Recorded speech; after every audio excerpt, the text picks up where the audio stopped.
Guess what? You're live. You're live. You're live. I'm live. We're all alive. That's Lee. Everybody's alive. That's the only. Our audience is exclusively alive people. Yeah. That's it. I mean, that's the best. That's who you want to go after. Yeah. People who are living. Our target demo. Yeah. I mean, most definitely. I mean, if the undead were a little bit more, we would market to them. Yeah. But they're not receptive. I mean, they have a hard time commenting and liking and sharing and hitting buttons because their fingers are dead people off. Suck. Cancel that. Cancel that. Cancel dead people. That's right, for sure. Hey, civics lesson today. Okay. Okay.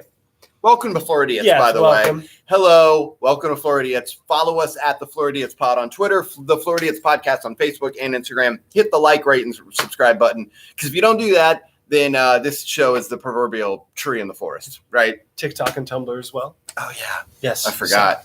For the kids, if you're under 30. If you're under 15, then TikTok, right. Tumblr under 30. If you're over 40 and you're on TikTok, do not follow us. Yeah, don't. Okay? Don't follow us at all, please. You're not going to like us. Civics lesson. So we were talking earlier, a lot of this, we've been hearing this a lot for the past 2 years. I'm not trying to get into too much of a serious thing, but just kind of like what I've noticed, actually being someone who likes history and likes to research history and try to get the full story from, everything. Right. You just get everything, and it's not. The more information, the better. Give it to me. And it's not your normal Google. I don't do that. I go on Khan Academy. I use Google Scholar. So I try peer-reviewed. Pornhub. Right. Peer-reviewed articles written by doctorates in history on certain subjects. And I try to pinpoint it and find the information to figure out what the truth is and what they taught us in schools. Anything with a .edu. Yes. I go with. Absolutely. So I've been really just amazed, that even with comedians talking about cancel culture and stuff like that. Oh God!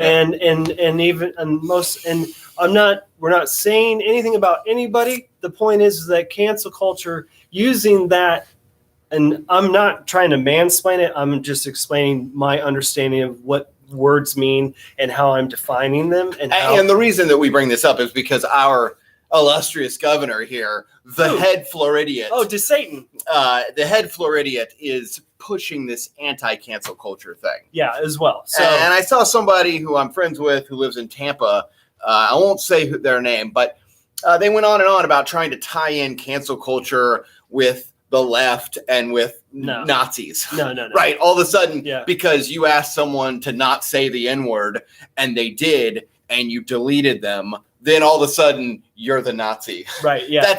It's insane. So continue with your civics lesson. I just wanted to tie it all in. It's kind of the idea of you don't want people to tread on you, but it's okay for you to tread on everybody else is pretty much what it comes down to. And you've been treading on people for 500 years. So the hypocrisy of calling people who are trying to do right by other human beings cancel culture is not a thing. What you have done for 500 years was cancel people's cultures. You've destroyed people's cultures. Correct. You have taken away from people's cultures. You have robbed from those people's cultures. Usurped, stolen, forced, assimilated, yes, and made to become religious. You just went out and gobbled it up and just destroyed cultures and cultures and cultures. And then now you still want to feel free after 500 years to say okay and say negative stuff about other human beings for who they are. And there's repercussions, and all of a sudden now you want to push back against cancel culture. Sorry, the pendulum. You invented cancel culture, white guy. This is what you did. You pushed the pendulum and you held it up here for 500 years. And now that you're all disappearing and you're weaker, the pendulum's swinging back the other way. Right. So it's such a hypocritical thing to say. Think about what the words mean. Cancel culture. Think about it. Canceling something. What is it about you that is being canceled? It's not your freedom of speech. It's your attack on other people's civic rights. It's very simply explained in your right to swing your fist ends at my face. Yeah. That's basically, so you can say and do whatever you want. Absolutely. It's America, right? Hashtag America. Freedom of speech, 100%. But once you do that, there's repercussions. Yeah. And also, here's the bottom line. We have to have an objective, agreed upon baseline for what's acceptable. Yeah. And that is across the board. It's in hot debate right now. Yeah. I do want to kind of lower the temperature on this whole cancel culture thing, because I think we're in the middle of a sea change. Oh, and yeah. anytime you're in the middle of a sea change, a lot of things are rapidly changing all at once. And as the icebergs melt, some stuff gets uncomfortable, and a lot of stuff gets thrown into this kitchen sink. So a lot of stuff that you're hearing get complained about is just because, like Jason said, the pendulum has swung back really far. And so as you're swinging that pendulum, some other stuff's going to get caught up in the way that I agree is probably shouldn't be canceled, right? Like, we need to cancel rapists and racists. But should we delete somebody who made an inappropriate joke or had a one-off comment, or the Dr. Seuss thing, stuff like that? That's where I agree with the idea of freedom of speech. Absolutely, comedians have the right to say whatever they want. They do, and satirists. And I think it's important that we have that. Well, they're there for a reason. They're there so people don't fight in the streets. They're there to show us a mirror to ourselves. It's a reflection. Who we are as Americans, and we laugh at ourselves at all the dumb, idiot things we do. Yeah. So that's the point. So we need them to speak that way. We need them to bring truth to power, and the words that are being used to create humor, no matter. Well, it's also right. If you attack things through satire and humor, then it creates a conversation, because the dialogue then is, oh, should we be talking about this? I'll give you a good example of this. Sarah Silverman almost got canceled about 4 years ago. She's probably been almost canceled a million times, but one very specifically, she was doing a TED Talk, and she said, she goes, listen, I'm 40 something, and I've been thinking about adopting, right? Yeah. But then I thought, if I'm going to adopt, there's a lot of special needs children out there, right? And they don't ever get adopted, so I should adopt a special needs child. But then I thought, what if my child outlives me? Who will take care of the special needs child? So I've decided to adopt a special needs child with a terminal illness. For that, she got canceled, and everybody was really upset with it. That's a burner. But here's the thing. That's a burner. Here's the thing. Woo! Through this comedy, through this joke, she later talked about it on Bill Maher. She was like, there really are special needs children with terminal illnesses. So, we should be talking about this. We should be thinking about these. If you bring it to light with humor, then you're able to actually have the real conversation. So I do think that, like, people don't have the conversation; they just jump. And I think people don't want to change. They don't like change. No. So we're constantly changing what's appropriate for language. Which we've always done. Sort of tie this in with Florida. We went from grunts to this. Right. At the University of Florida, where the Gators play, right? Yeah. They just canceled Gator bait. Oh, wow. So for years and years and years, I heard about that. The Gators would do this big chomp, Gator bait, right? And then there was a Gator bait magazine that covered all the sports. I know the history behind it.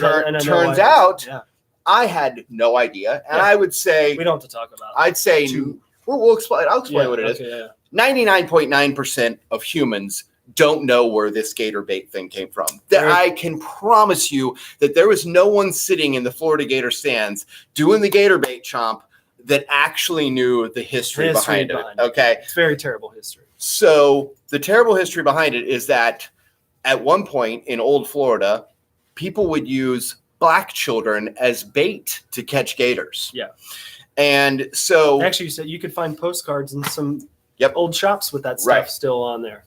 So here's where it got kind of frustrating. 500 years of last year during all of the Black Lives Matter protests, and people kind of starting to have these conversations. Yeah.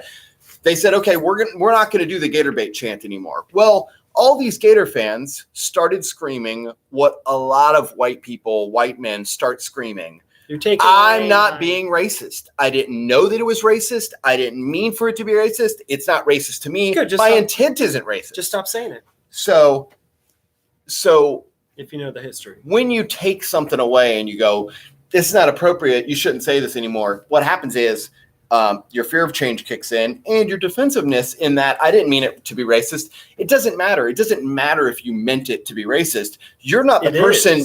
You're not the person being offended or hurt. So let's think about what they feel instead of thinking about what you want. Walk in other people's shoes. Empathize. Have empathy for those that you would want people to have for you. The same empathy. Absolutely. It's cyclical. You have to.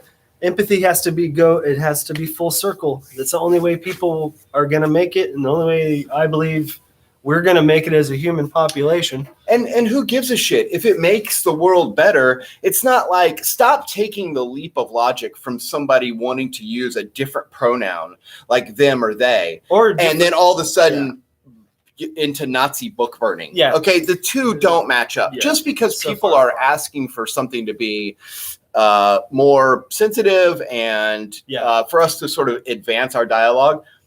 Like Jesus said in the Bible. Right. He done said that. Jesus was anti-cancel culture, honestly, you know. He was pro-cancel culture. He loved cancel culture. Woo, did he? He was loved the it. king of cancel culture. He chased the money people out of the church and whipped the heck out of them. The entire Bible's based on as far as that book's concerned, that man, he'd be an Antifa right now, is what you would call Jesus.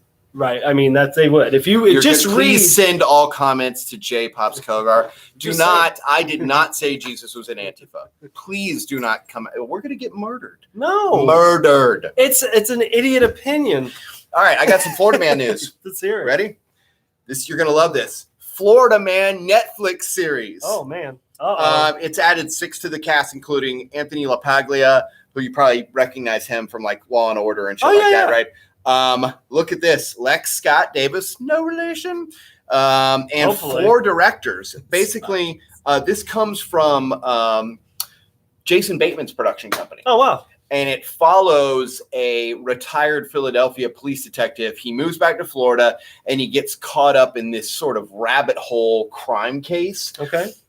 Chasing down a Florida man. And it's as I was reading the details, it sounded to me Elmore Leonard-esque. Huh. Like Be Cool or Get Shorty or who was Hyacinth? Carl Hyacinth's another great Florida novelist. And it tells these wacky, crazy tales that can only be true in Florida. It's crazy because growing up in Florida, you read a Carl Hyacin book completely different than anyone else reads a Carl Hyacin book. Everyone else reads a Carl Hyacin book and goes, like, what? That's ridiculous. And you read it and you go, oh, yeah, that happened Tuesday. For sure. Yeah. That definitely is a real. But yeah, this definitely had that feel to it. I'm excited about that. Florida Man series with a Carl Hyacin feel on Netflix. Interesting. Directed by Jason Bateman. I'm curious to see where he's going to go with it. Because, I mean, I kind of would watch a little bit of Ozark here and there.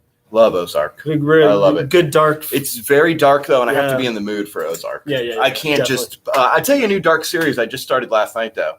That's what we're doing. We're just recommending shows now. We've gone completely off script. We're not being responsible Floridians. Anything at all. Brand new cherry flavor on Netflix is unbelievably good. It follows a woman in the 90s in Florida. It kind of has that 90s aesthetic. Yeah, and she goes to California to become a filmmaker. And gets caught up in sort of a David Lynch type world of magic. And Catherine Keener plays like an old witch. Oh, ooh. Yeah. Interesting. Yeah, it's very cool. Brand new cherry flavor on Netflix. I highly recommend it. So that's the Floridiot's recommendations for movies this week. Maybe we'll do one of that a week. How about that? Yeah. How about once a week, the Floridiot's recommend something for you to watch other than Floridiot's? Yes. But definitely watch Floridiot's first and then watch that one. I mean, this only takes a few minutes. Yeah, so this is Lee Scott. And I'm J Pops Kogar. Yes. And this has been Floridiot's.